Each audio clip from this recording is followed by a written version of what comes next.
누가복음 10장. 이후에 주께서 70명을 임명하시고 예수님께서 친히 가시려는 모든 마을과 고장으로 미리 둘씩 보내셨습니다. 예수님께서 이들에게 말씀하셨습니다. 추수할 것은 많은데 일꾼이 적다. 그러므로 추수하는 주인에게 추수밭으로 일꾼을 보내달라고 간청하여라. 가거라. 내가 어린 양을 늑대들 사이로 보내는 것 같이 너희를 보낸다. 지갑이나 가방이나 신발을 챙기지 마라. 가는 길에 아무에게도 인사하지 마라. 어느 집에 들어가든지 먼저 이 집에 평화가 있기를 빕니다 라고 말하여라. 만일 평화의 사람이 있으면 내 평화가 그에게 머무를 것이요. 그렇지 않으면 그 평화가 내게로 돌아올 것이다. 그 집에 머물러라. 거기서 내게 주는 것을 먹고 마셔라. 일꾼은 자기 품삯을 받을 자격이 있다. 이 집 저 집으로 옮겨 다니지 마라. 어떤 마을에 들어가든지 너희를 환영하면 내 앞에 차려진 것을 먹어라. 그곳의 환자들을 고쳐주고 그들에게 하나님 나라가 너희에게 가까이 왔다고 말하여라. 그러나 어느 마을에 들어가든지 그들이 너희를 맞이하지 않으면 그 마을의 거리로 나와서 이렇게 말하여라. 우리 발에 묻은 너희 마을의 먼지를 털고 간다. 하나님 나라가 가까이 왔다는 것을 명심하여라. 내가 너희에게 말한다. 심판의 날에 소돔이 그 마을보다 더 견디기 쉬울 것이다. 고라시나 내게 화가 미칠 것이다.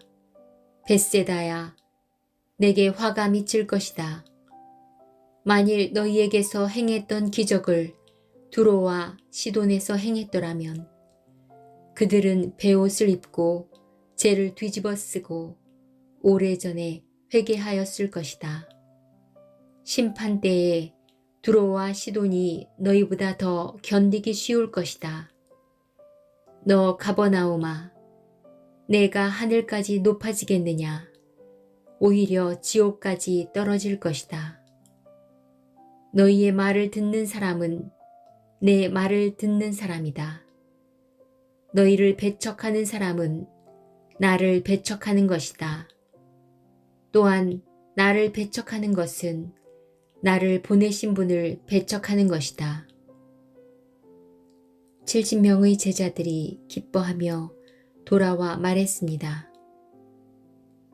주님, 심지어 마귀들도 주님의 이름 앞에서 우리에게 굴복하였습니다.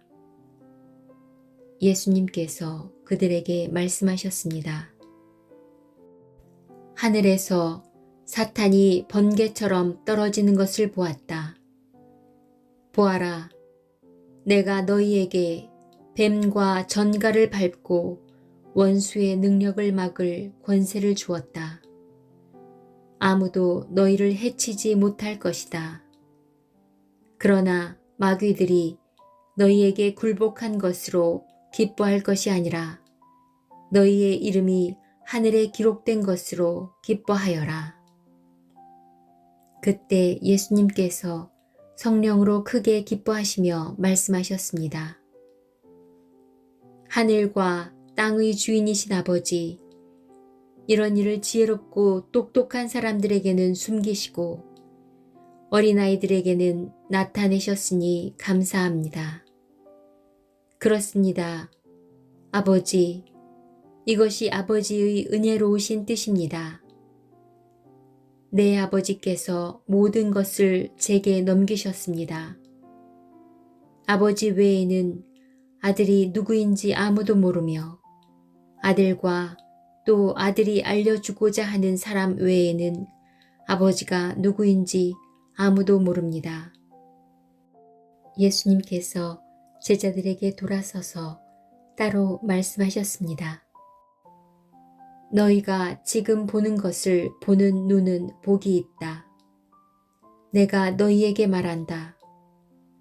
많은 예언자들과 왕들이 지금 너희가 보는 것을 보고자 했으나 보지 못했다. 또한 지금 너희가 듣는 것을 듣고자 했으나 듣지 못했다.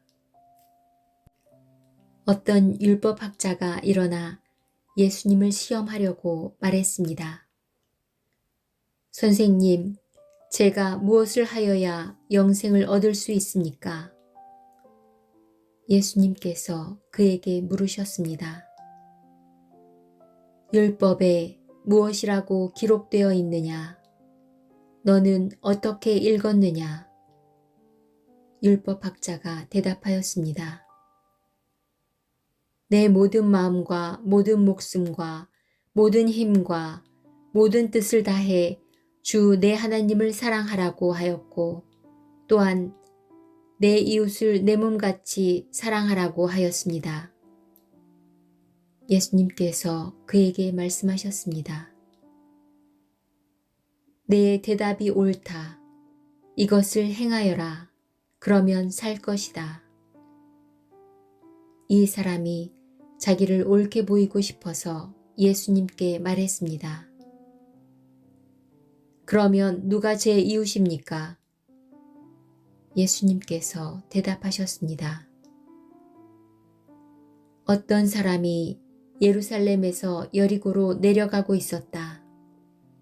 그런데 도중에 강도를 만났다. 강도들은 이 사람의 옷을 벗기고 때려서 거의 죽은 채로 버려두고 갔다.